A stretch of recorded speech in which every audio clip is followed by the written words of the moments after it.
Hello, welcome to another episode of Namtaro Talks. Like I reiterated in previous episode, I'll keep doing this until I run out of topics, run out of motivation, run out of mojo, run out of something. But right now, there is still plenty in the tank.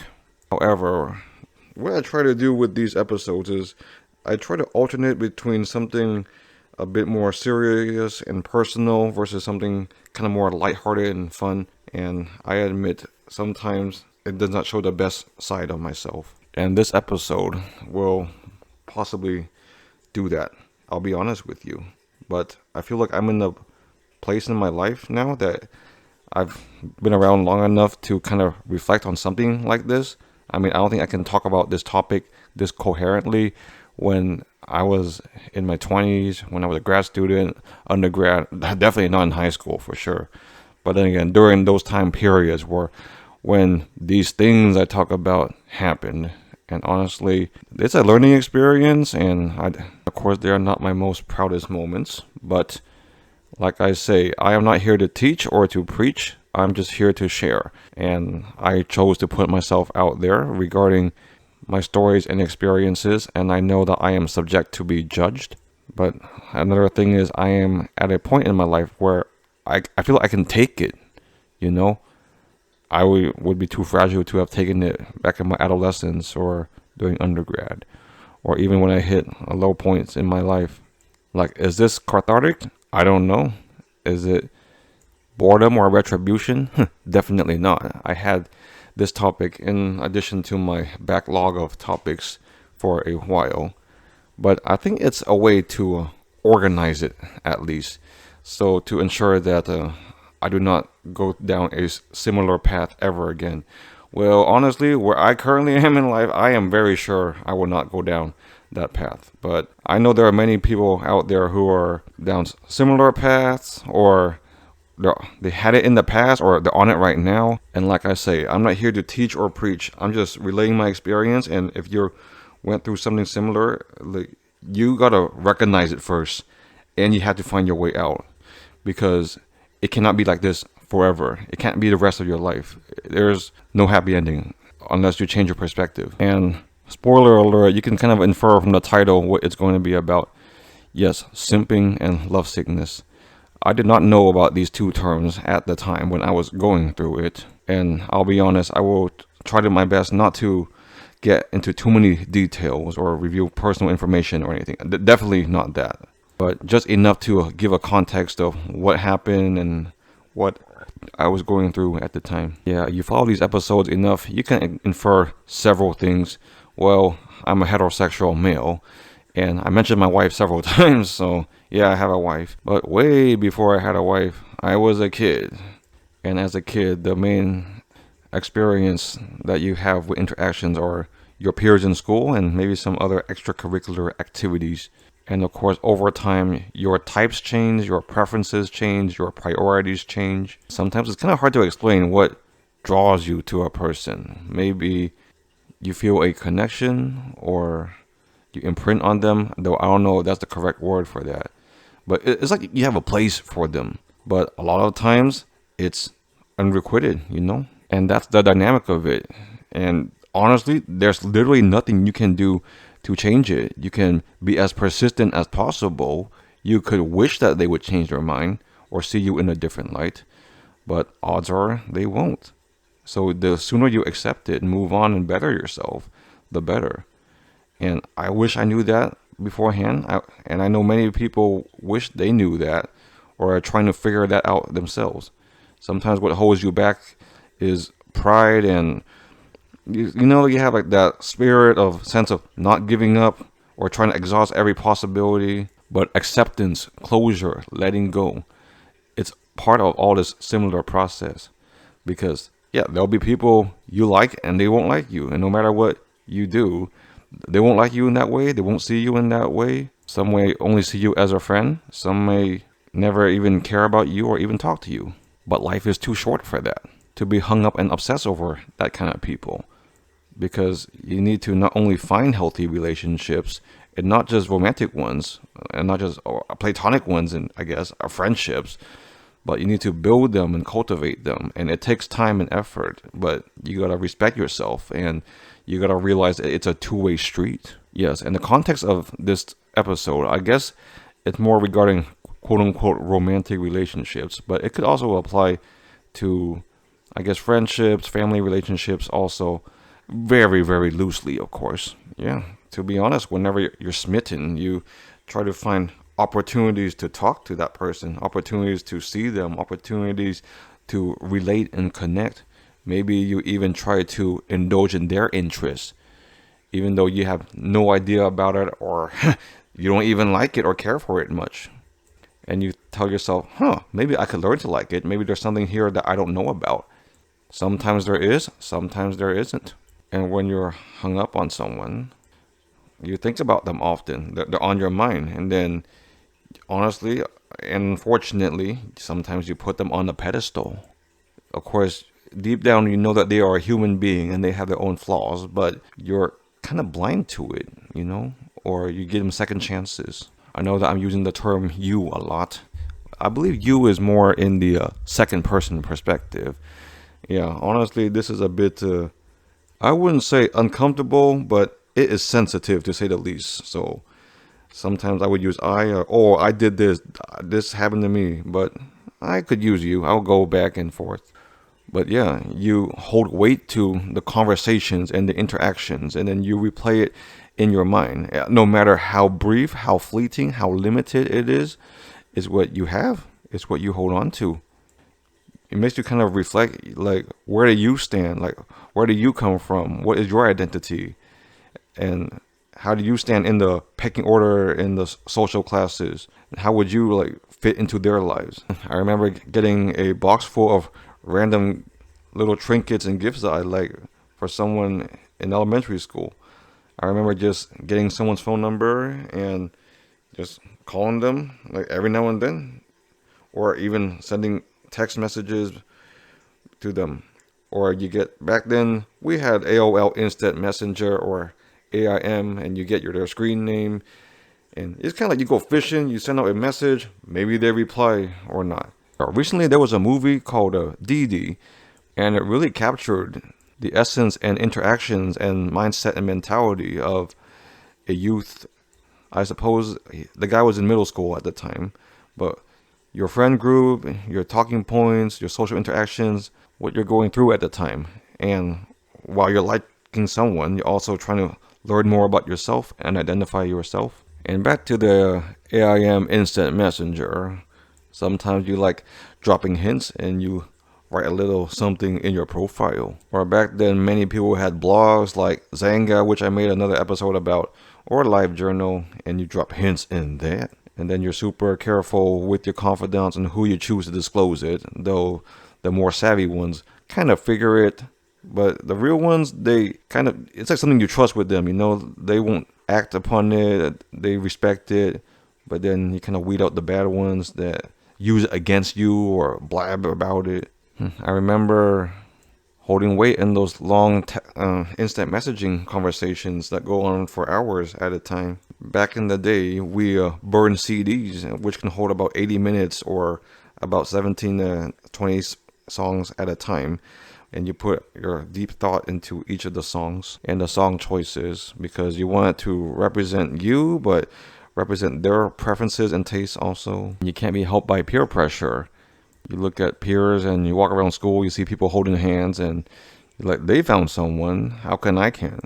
And I admit it, sometimes you find someone who's out of your league, like you have no business even considering that person. You have no chance with them, but you can't help yourself. But deep down, like, there's the realism, the realization behind it. And you could act on it, or you don't, or they could know, or they don't. But what are you going to do? You're not going to live happily ever after. Sometimes it's for the best because it wasn't a good match to begin with. You were deluding yourself. But one perk is that at around that age, you kind of find what the other, your interests, what their interests are. I remember back in the day, a lot of those cutesy Sanrio stuff was popular. So you can get them pens or notebooks or stickers, and Can't go wrong with stuffed animals. Yeah, I know a previous episode I went on a stuffed animal tangent.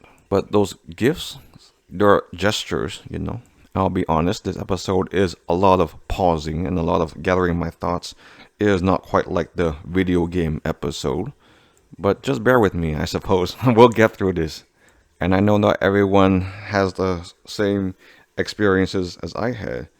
Like certain interactions or certain firsts, or some people had it much earlier or much later. But a lot of those little firsts, there's nothing super major or super intimate. And honestly, I don't really hold as much weight to it or remember it as much. But it's part of my memories. I still am grateful that I had the courage and the initiative and the opportunities to have certain experiences. Like your first conversation with someone, your first chat message with someone, the first major long ones, like there's the half-hour one, the 1 hour one, and the first time where you're kind of like a gauging interest.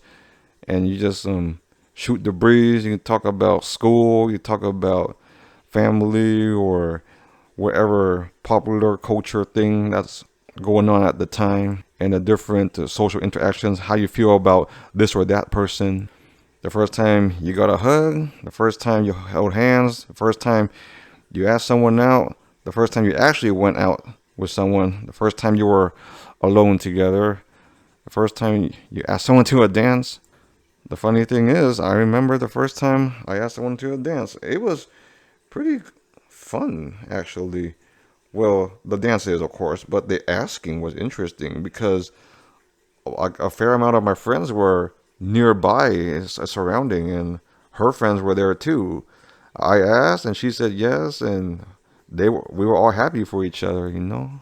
And of course, at the dance, you got your first slow dance too. Like I say, you also try to figure out what boundaries you're willing to draw, how much compromises you're willing to make. It could be culture, it could be religion, it could be availability or proximity. And of course, as a kid, your options are very limited. You're limited on money, you're limited on transportation. You know that academics and keeping in mind your future, that should be your priority. You kind of understand the reality of where you stand. I mean, you're just a kid. You're just an adolescent. You're just a teen. It's not like you're finding your wife or your partner. Sometimes it makes you question, what's the point of this? Why are we doing this? I admit I had at least 2 girlfriends in high school. The first one I was pretty proud to have because I liked her and she liked me. And that's all you could really ask for, you know? That's where it really starts. We were in a similar friend groups. And sometimes it's just that random connection or you bond over some obscure thing. We both like the band Linkin Park, you know? I mean, you can't really base a relationship on something obscure or mundane like that, but it is a huge selling point. Of course, we went to a school dance together. We slow danced together. I think our first date was at Taco Bell, but then you also learn to question yourself. Do you really like this person? Do they really like you? Or are you just happy to have each other and be together? And I was fortunate a couple of times because that first one, it didn't last, but we were cordial about it. We were mutual about it. We could kind of sense it coming. And it's a couple of those little innocent firsts, you know, like sitting next to each other, shoulder to shoulder, like her head on my shoulder. And I'm not like, oh my God, I wish I could go back to those times. I'm just saying that I'm fortunate to at least have something similar in the past to look back upon and build upon, you know. Unfortunately, some people could go much later in life or never experience something like that because of the other different life circumstances. Then there was another relationship and I knew she liked me, but honestly, it moved pretty fast, you know. And we were like hanging around each other, holding each other, giving each other a lot of hugs. I admit, even my first kiss, yeah, that was cool. But that didn't work out either. And once again, I was fortunate. I was mutual. We were mutual about it, you know, because many times it is not mutual or it gets super messy. Like, I don't know how people ever classify something as a situationship. Honestly, I don't even know what that means per se. Like, you're either with someone or you don't. or you're not. You either are the friend or you're not. You're dating or you're not. You could be juggling, but at least be honest and upfront about it. But I know nowadays people are not very confrontational or they ghost. But I was lucky not to have situationships back then. And if I was going through the same course of it, I would be wise enough to not be in a situationship. Because to me, that's just nonsense. A lot of times you have to have a relative idea of where you stand with someone, especially something dicey or delicate or feeling around. I'm not saying that you go ahead and place a label on it, but you treat it with the respect that it deserves. And of course, I had my share of crushes. I had my share of, I guess, feeling around. Okay, she looks fine. Like, does she like me? I don't know. I'll find out. Probably not. It's okay. It's whatever. And some you pursue harder than others. I guess you pursue it harder because you think it's more worth it. You think there's a better payoff. I mean, you imagine yourself with them and they're with you, and you go through the same courses of actions, like the holding hands and the hugging and the eating together and the going on dates and whatnot. But over time, and I mean way over time, like several years later, you come to realize that there is much more to it than that. Or those things that you once put a lot of weight to doesn't seem as important. And you don't want to come across as crazy or desperate. You don't want to love bomb. You don't want to text avoid. And of course, eventually we got into the age of the apps. And I admit, ghosting hurts. Or getting ghosted anyways, because you don't know what you did wrong and there's literally nothing you can do. It's like there's no closure. There's no answers. But you gotta pick yourself up. You gotta live with it the rest of your life. Because what are you gonna do? Wonder the rest of your life? And the interesting is you kind of not really lower your standards, but you kind of broaden your horizons. You go for people in different settings, go for people who are older or younger or much different backgrounds than you, similar backgrounds as you. But how similar, how different, you kind of gauge. You put yourself out there, but you see what they're willing to do for you, how they would reciprocate, how much they actually appreciate. Sometimes they become one of your closest friends and you're still friends with them to this day. And though your lives diverge and you both found someone else, but you're still cool with it. Other times, you honestly, I wasn't very proud of this. And I wish I could take it back. You decimate an entire friendship because you put too much weight, you push too hard, your conversations, like, it's mainly you. Like, they said no, but you wouldn't accept it. You do things that were kind of out of character. You show up to certain places uninvited. You drive your butt through a round trip traffic jam just to see them, just to pick them up, just to take them places. You take maybe 1 or 2 pictures together and is what you held on to. At one point, it gets kind of toxic and you want to get the last word in, but they did, and you block each other. Like I say, these anecdotes, they could be a little bit vague, and I want to respect people, and I don't want to disclose too many details per se. I can pretty much guarantee that the ones I talk about, they are never going to listen to these episodes.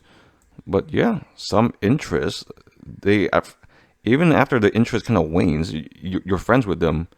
But of course, life paths diverge and there's not even a sense of connection anymore. And that's the nature of it. I remember I made a list of what kind of person I would like or would be into. And I was like, am I crazy? Is this list too little or too big? Is there even someone out there like that? And honestly, that list changes. Like I said earlier, your priorities change, your interests change, but unfortunately, it's a bit of trial and error. I'm not saying that, well, there's that one saying that you gotta go out and kiss a whole bunch of frogs. Well, it's more for like ladies towards guys, saying that people have to go out and do that, but some experience is warranted. You can't just put so much weight into one relationship, one interaction, one person. Sometimes it works out that way, sometimes it's not. And the unfortunate thing is with media, there's different portrayals of it, whether it through be anime and manga or movies, TV shows. Disney, oh my god. Well, it doesn't really give you the expectations, but it confuses you, It's like, I did this, I did that. How come it didn't end up like this or that? But how come it worked in this situation or that show or that movie or that book? Or sometimes it makes you wish, oh man, I wish it was more like that. Or my situation was like that situation in that series. But it's not, because that's fiction. And real life is much more complicated than that. And I mentioned it at least once before. It is a learning process.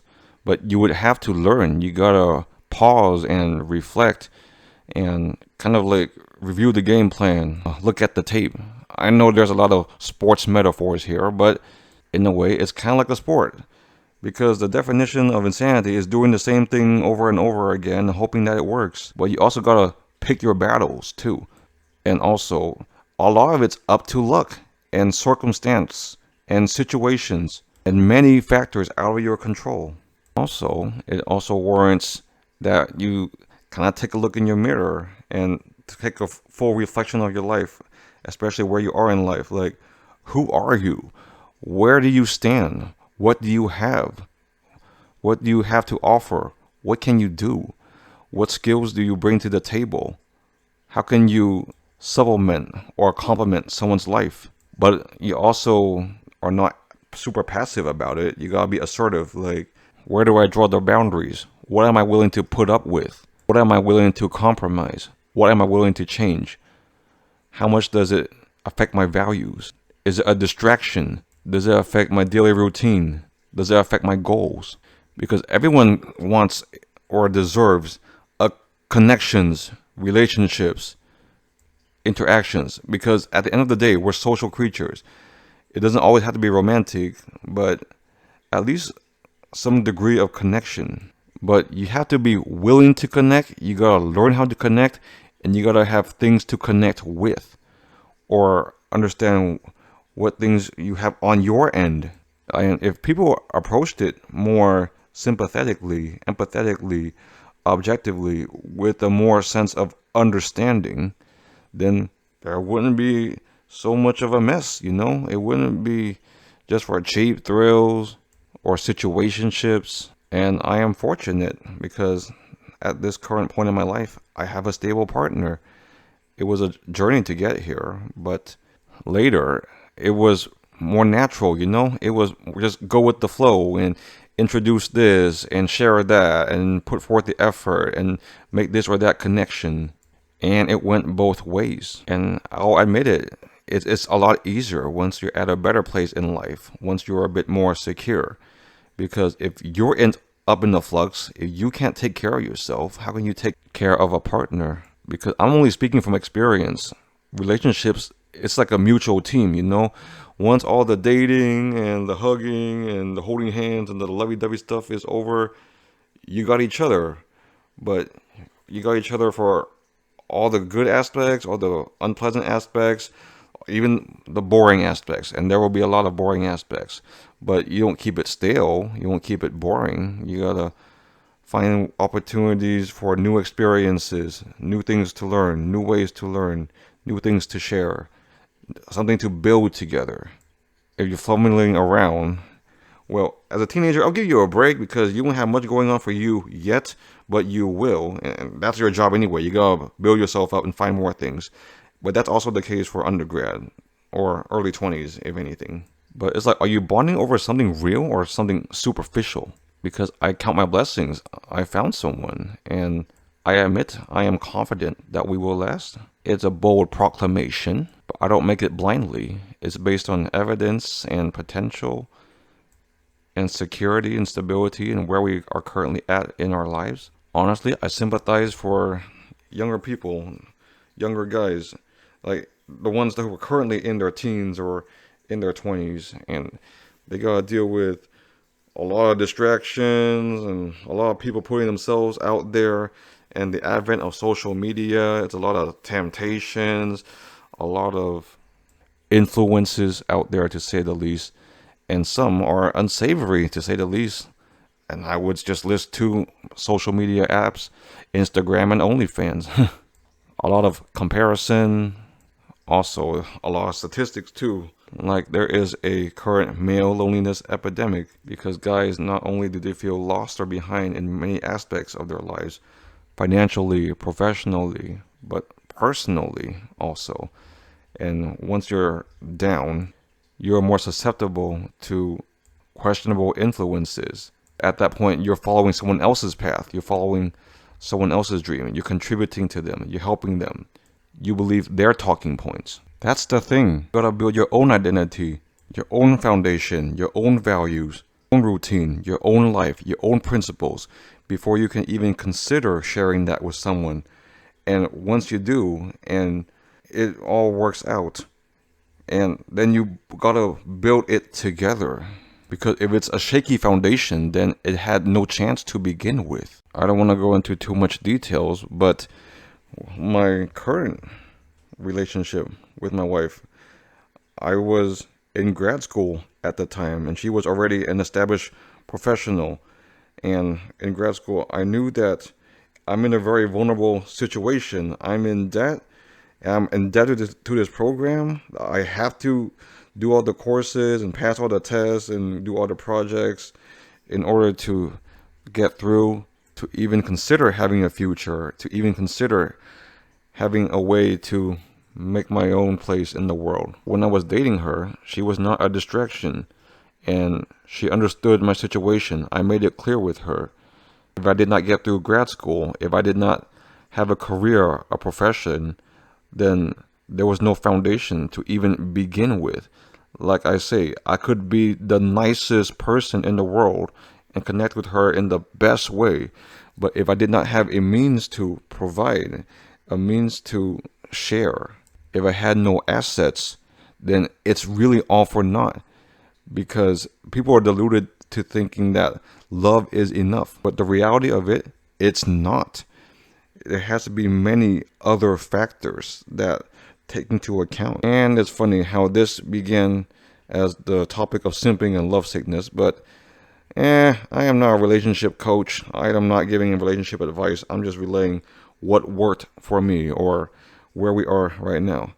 It was through that time, that faith, because I was with her. It was a 3-year program. I was with her during the middle of my second year, but I only saw her on the weekends, and I had to study for midterms often, but we found time to date. We found time to hang out, found time to have outings and to bond with one another. We were patient with each other. I'm sure there are aspects of me that she does not approve of or agree with, but she learns to compromise with it, and also vice versa. It's like you understand what the red flags are, what the boundaries are, but as long as one person doesn't trigger those, then you have an understanding worth the time, effort to lay down that foundation. Yeah, it's kind of like courtship, but it's not shallow. It's not fluffy anymore. It's not superficial. Some people share values. Some people share culture. Some people share similar ambitions. Some people even share religion. But those butterflies in your stomach, that honeymoon phase, I admit, it feels good. There's nothing like it. And it's not overhyped. But it is definitely not the end-all, be-all. It is not the basis, the foundation of relationship. Long gone are the days where you meet someone for the first time and you're like, oh my God, I want to marry that person. Maybe that might be the case sometimes, but we live in the real world. There are assets, there are families, there are social circles, there is location and proximity, there is convenience. And unfortunately, there's also money. I am not saying that love and infatuation and intimacy all takes a back seat, but those are all very important. Everyone should have the opportunity to experience that at some point in their life. But there's many other factors too. But you gotta look at it as the whole picture. Honestly, I wish I knew this earlier. I wish I realized it much earlier. My life would have been a lot easier and simpler. And I know there are many other people out there who are slowly realizing this or haven't realized it yet, but they will sooner than later. Or if they don't, they will have a lot more lessons. And like I say, at times, looking back, there were times I was embarrassing. I was pathetic. And I said it many times. I was not proud of myself. I wouldn't say I am 100% proud of myself now. I'm not saying I have the best relationship and everything will be hunky-dory for the rest of our lives. I'm saying that we have an understanding and experiences to draw from, not just from each other and not just from the media or what other people say, but from everywhere, But you can't just draw experiences based on anecdotes and hearsay and social media. Like I said, you gotta experience it for yourself a little bit. You gotta get out there and go fishing and dip your feet in the water. And I don't know the best metaphors for this situation. Long story short, if you simp a little bit, if there are times where you were lovesick, that's understandable. I feel you. I relate to you. I've been there. I'm just saying, don't let it define you too much, I mean, there are phases like that, but it's very, very unrealistic to be like that the rest of your life. You are very unlikely to find a deep, satisfying, fulfilling relationship based on simping and lovesickness and unrequited love. See, it's in the word itself, unrequited. It's a one-way street. A relationship and love, it should be requited. It's a back and forth. I give some, you give some. I take, you take. I give, you give. I get, you get. We share. Lots of sharing. But you don't even have to share everything. Sometimes I do my thing, you do your thing. I live my life, you do live your life. But we find a way back to each other. I'm not one to judge, and I am no expert. Everyone wants different things. Some people want flings. Some people want relationships. Some people are just testing the waters and learning. But this here is not a Casanova. This is not a pickup artist. This is not a dating coach. It starts with you, You gotta know what you want, what you find important, what you're willing to do. Before there could even be love or relationships, you gotta have a good relationship with yourself. You don't have to 100% love yourself, but at least appreciate yourself, respect yourself, work with what you have. And everyone has shortcomings, and some people are at a slight advantage than others. But that's no reason to not try, If you are deficient in one department, you can make up for it in another department. Bring something else to the table. Everyone has something positive to contribute, to give, to share. We just gotta find out where it is and present it in the best way possible. Like me, I am not a type A. I am not a businessman. I could learn, but I chose to do this because I enjoy it and I think I have a relative aptitude for it. And it fits my niche. It fits my personality. Yeah, I know I got my tone and I mumble. But hey, believe it or not, it used to be much worse. But yeah, man, like, if I could tell my past self, just find yourself. Love yourself. Appreciate yourself. Respect yourself. And other stuff, it will come. Because you're smarter than you think. You work harder than you think.